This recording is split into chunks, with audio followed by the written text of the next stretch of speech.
Itamyo Kanjiro, Itamyo Kangairo.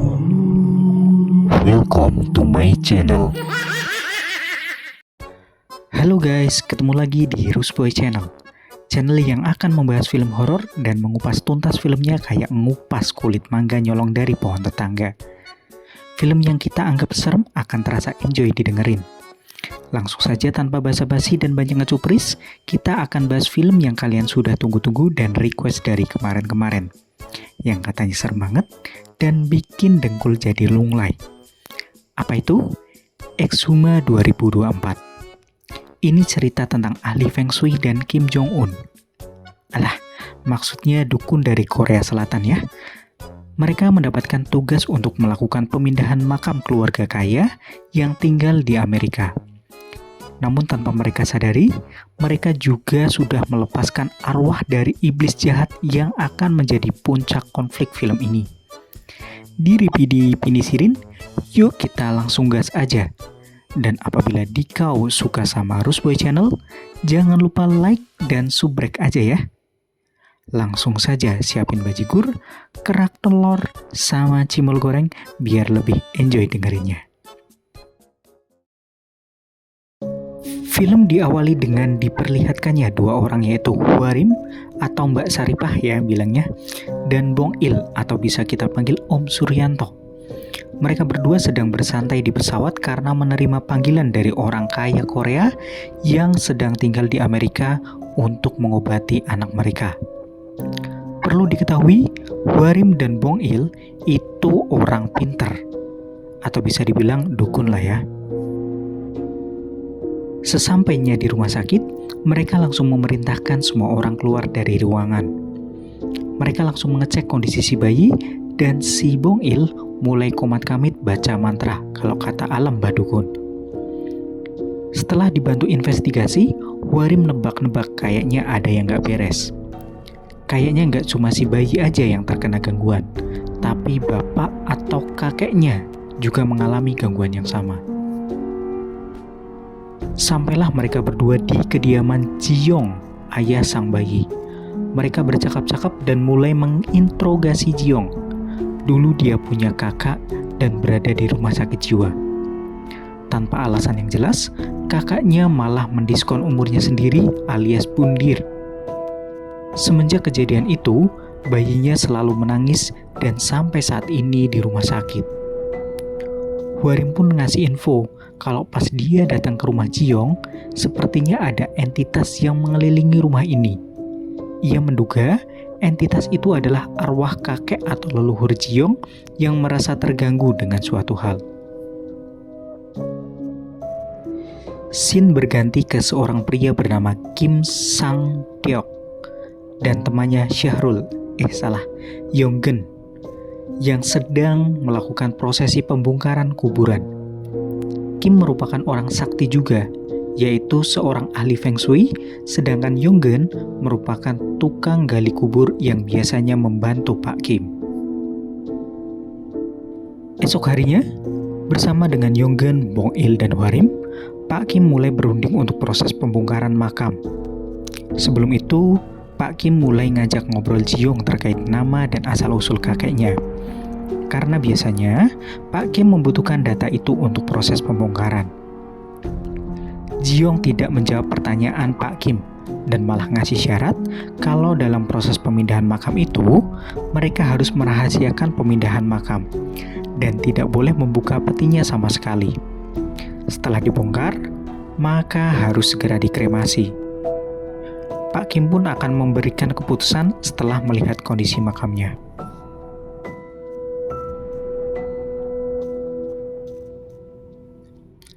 Dengan perjalanan yang cukup jauh lur, mereka akhirnya sampai di makam sang kakek. Agak nyempil di tengah hutan belantara ya. Pak Kim pun tanya sama si Jiyong, siapa sih yang milih makam di sini? Emang di TPU Jeruk Purut nggak bisa? Jiyong pun memberikan info kalau yang ngasih tempat itu adalah seorang bisu yang dulunya sangat dekat dengan kakeknya, yaitu bernama Biksu Gisune. Kuburannya pun dibuat sederhana karena pada zaman dulu kuburan rawan dirampok. Keesokan harinya, proses Dai Sagung dimulai. Dihadiri keluarga besar termasuk sang bibi Jiong. Bong Il mulai mukul-mukul beduk dan Hwarim pun ngibing tidak terkontrol. Para penggali mulai menggali makam tersebut hingga akhirnya peti jenazah pun terlihat.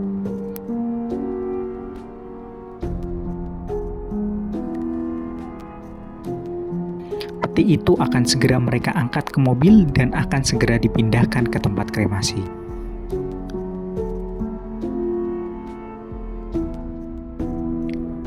Saat proses penggalian, seorang penggali tiba-tiba nemu ular warnanya merah gitu. Tapi kok ada rambutnya? Gondrong lagi. Sumpah serem banget. Dirasa membahayakan, si penggali malah moetin si ular pakai skopnya. Di saat yang sama, cuaca tiba-tiba jadi gelap dan hujan deras mulai turun. Kayaknya ada yang gak beres nih. Pak Kim kemudian mendatangi kuil yang tidak jauh dari makam, bertemu seorang biksu yang tinggal di kuil tersebut. Pak Kim bertanya kepada sang biksu apakah mengenal Gisune. Sang biksu pun menjawab tidak kenal sama Gisune. Dia malah nanya balik kenapa mencarinya. Saat di rumah sakit, ketika Yonggen lagi makan siang, temennya malah iseng buka peti. Padahal udah dibilangin kalau peti itu jangan dibuka. Sungguh dodol sekali ini orang. Tiba-tiba ada yang keluar dari peti itu. Hal tersebut membuat Hwarim seketika semaput. Pak Kim mendatangi si penggali kubur yang sebelumnya sempat membunuh ular di makam. Dia menceritakan kalau semalaman dia terus dihantui sang ular.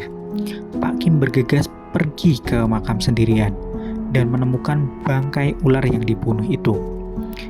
Ia terus menggali dan ternyata ada peti lain. Buset, petinya gede banget. Ikut terkubur di makam itu.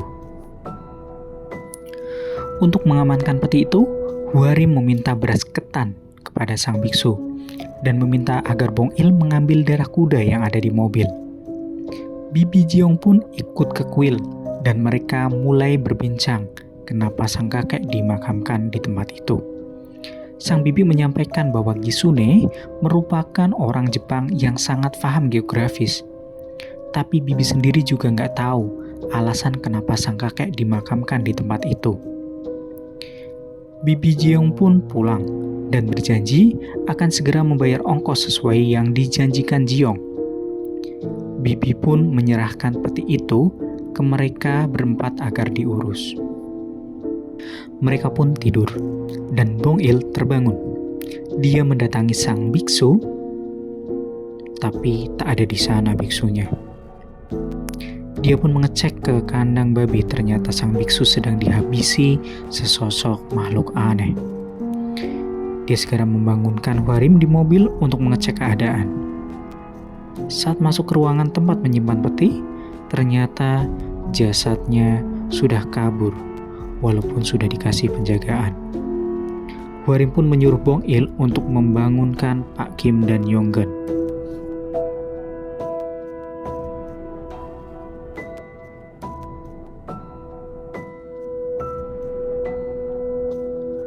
Hwarim pun kabur dan keluar dari gudang.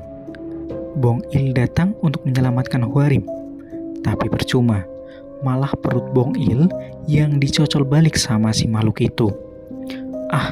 Mules bang. Setelah berkomat-kamit, makhluk itu pun kebakar badannya dan terbang kayak Iron Man.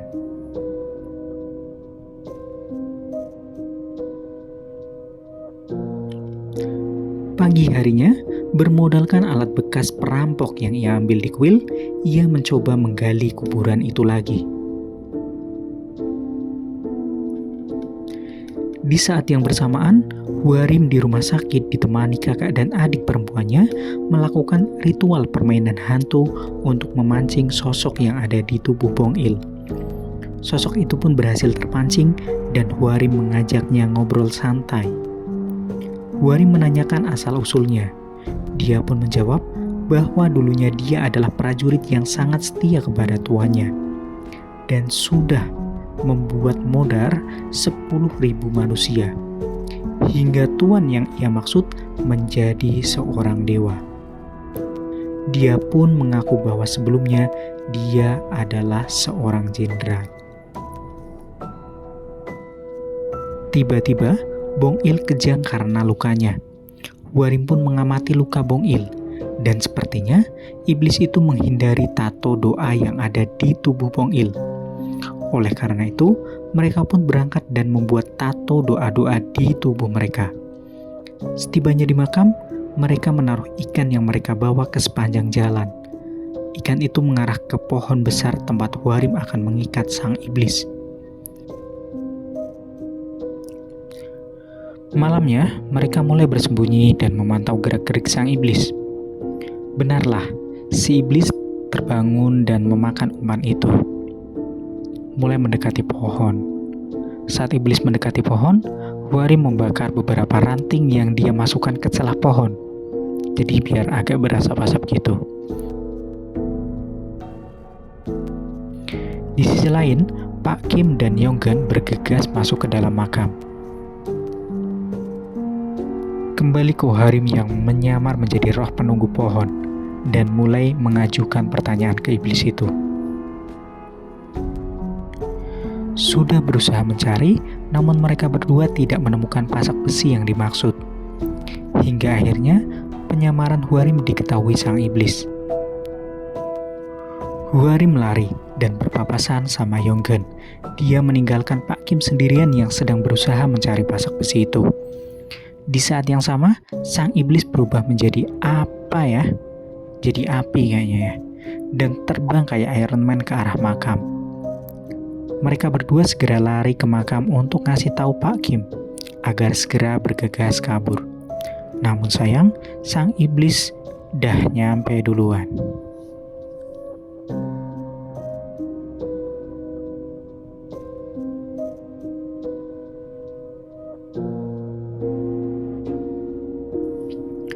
Hwarim pun datang dan menyiramkan darah kuda maksudnya ya, ke tubuh iblis sampai tumbang. Mereka pun bergegas menolong Pak Kim, tapi tiba-tiba sang iblis bangkit lagi.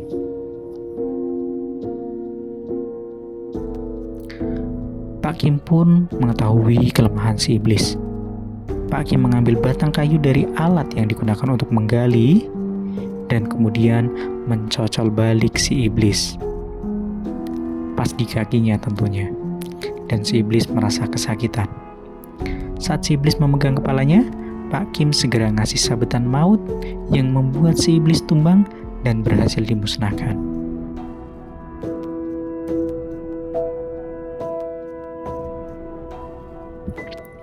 Mereka bergegas ke rumah sakit agar Pak Kim bisa diselamatkan. Beberapa hari kemudian, Pak Kim sadar dari koma dan juga si Bong Il. Ya, itu dia film Exhuma. Keren banget kan? Ada unsur-unsur menegangkan gitu. Jadi bikin gak bosen ya. IMDb dari film ini adalah 6,9. Dan menurut Rusboy Channel, 7 pun bisa lah ya. Itu aja. Sampai jumpa di video berikutnya. Bye-bye.